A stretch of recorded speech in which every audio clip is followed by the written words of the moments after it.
संस्कारी बहू ऐसी भी। एक छोटे से गांव में फूलमती नाम की एक बुजुर्ग महिला रहती थी। उसके पति का काफी समय पहले देहांत हो चुका था। उसका एक बेटा था जिसका नाम मनोज था। फूलमती की आर्थिक स्थिति सामान्य ही थी। उसने मनोज को बड़े कष्टों के साथ पढ़ाया लिखाया। मनोज ने भी काफी मेहनत से अपनी शिक्षा पूरी की। उसकी मेहनत रंग लाई। एक प्रतियोगी परीक्षा में सफल होने के बाद उसको एक अच्छी नौकरी मिल गई। नौकरी मिलने के बाद उसको शहर में जाना पड़ा। कुछ समय के बाद मनोज की शादी एक संस्कारी शिक्षित लड़की वसुधा से हो गई। वसुधा पहली बार अपने ससुराल आई तो वह अपने नए जीवन को लेकर बहुत उत्साहित थी। वह सोचती थी कि उसका पति अपनी शहर की नौकरी की वजह से गांव में कम रह पाता है और वह अपनी माँ को छोड़कर सास के पास आई थी, इसलिए वह अपनी सास को उसी तरह से सम्मान और प्यार देगी जिस तरह से वह अपनी माँ को देती थी। यह सोचकर वसुधा ने बहुत जल्दी ही अपने ससुराल के तौर तरीके सीख लिए और कुछ ही समय में उसने रसोई से लेकर पूरे घर की जिम्मेदारी उठा ली। वह अपनी सास को कोई भी काम नहीं करने देती थी। घर में आने वाले सभी लोगों का वह यथोचित सत्कार करती थी। फूलमती और मनोज भी वसुधा से बहुत खुश थे। फूलमती तो ऐसी संस्कारी बहू पाकर अपने को धन्य समझती थी और वसुधा को अपनी बहू के साथ अपनी बेटी की तरह लाड़ दुलार करती थी। वह अपनी बहू की तारीफ सभी लोगों से करती थी। कहते हैं जब किसी परिवार में कोई कलह क्लेश होता है तो कुछ पड़ोसी सलाह मशवरा देते हैं, लेकिन अधिकतर पड़ोसी पीठ पीछे संतुष्ट और आनंदित होते हैं।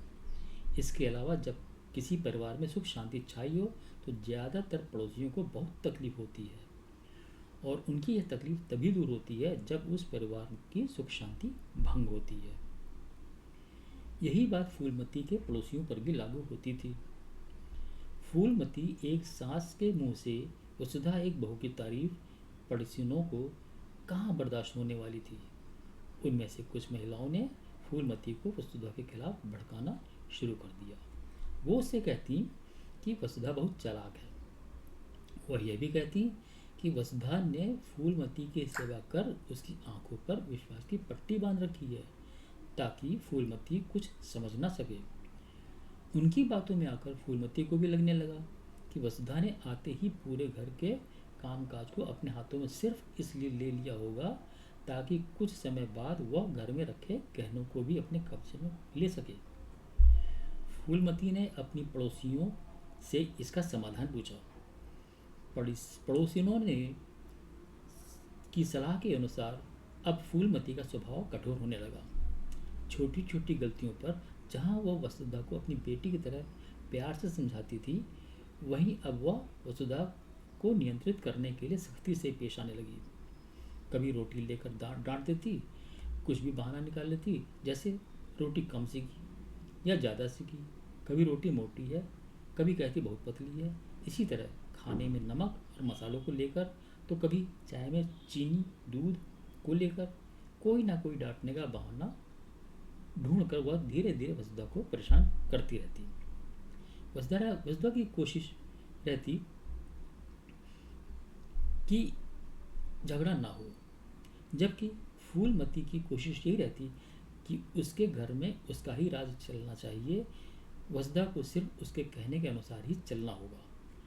वसुधा उसकी हर बात को चुपचाप सुन लेती थी। वह कभी जवाब नहीं देती।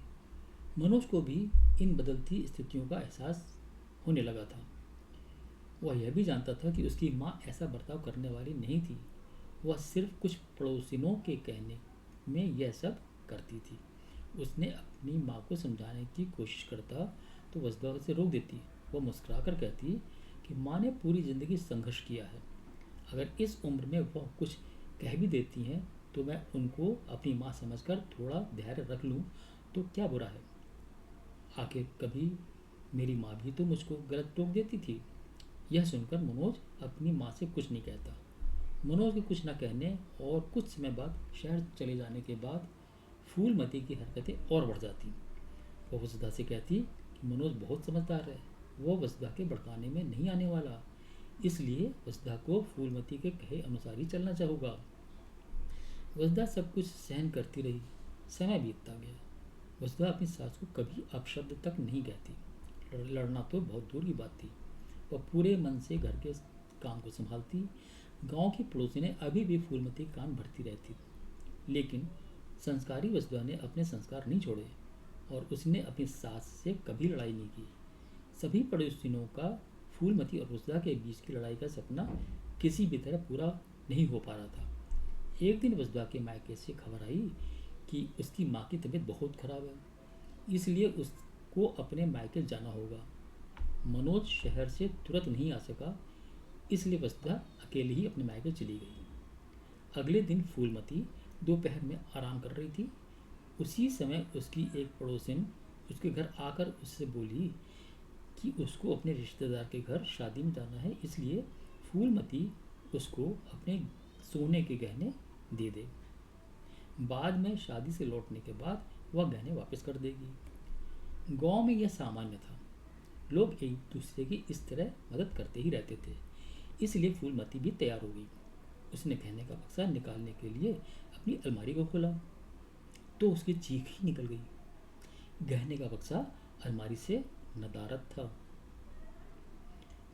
आगे की कहानी जानने के लिए जल्द ही आने वाला अगला भाग पढ़ें। अगर चैनल पर नए हैं तो नोटिफिकेशन के लिए चैनल को सब्सक्राइब कर लें। धन्यवाद।